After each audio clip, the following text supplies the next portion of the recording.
Shuningdek, zaxirada darvozabon Akmaljon Hazratqulov bor 12-raqamda. Hozir esa SQBda hujum. Doniyor Saidahmetov qulay vaziyatdan gol ura olmadi.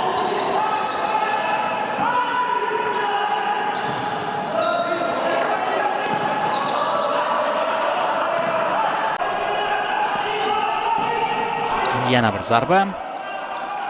Besamar ketdi bu ham.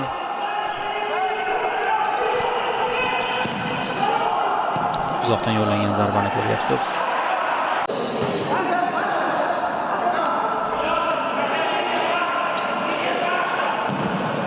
Uzoqdan yo'llangan zarbani ko'ryapsiz. Qo'ryapti to'p. Yomon emasdi hozir Italoning zarbasi. Yaxshi imkoniyat hozir mehmonlarda, lekin gol ura olmayapti Abdulboriy Ilyosov.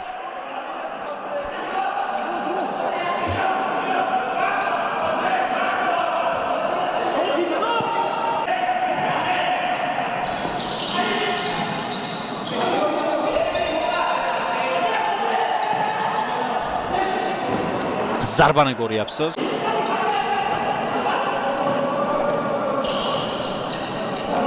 Yaxshi pas. To'xtatdi ham, zarba ham yomon emas. Nascimento Davidning seyvi ham yomon.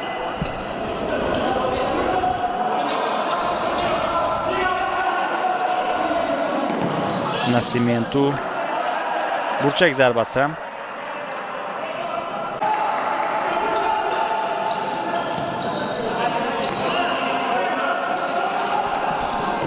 Nascimento yana zarba. Bu safar himoyachiga tegdi.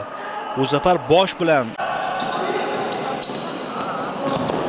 zarbani ko'ryapsiz. Darvozabon Nascimento pastki zararsizlantirib bo'lishdi.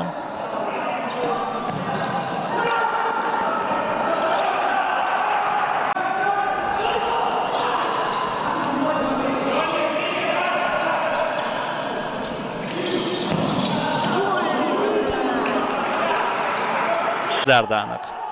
Bir-birini shu qadar tushundiki ular. Usmonov, Ramirez, darvozabon Nascimento qaytarmoqda. OKMKning birinchi taymdagi yakunda agar ana shu time-out bilan gol urib ketsa bormi demoq. Jose Gregorio Payaro Simankas ruxsat berildi. Xo'sh, mana o'sha zarba darvozabon Nascimento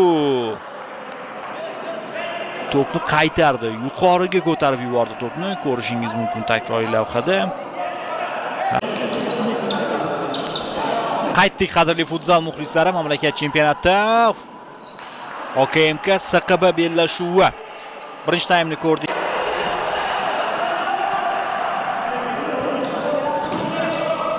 Oldinga yetkazma.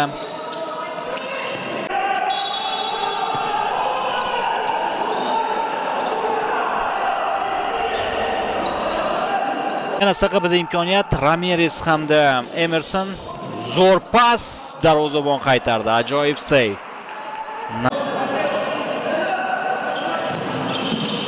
Darvozabon chiqarib yuborish mumkin edi, qo'lidan sal qoldi.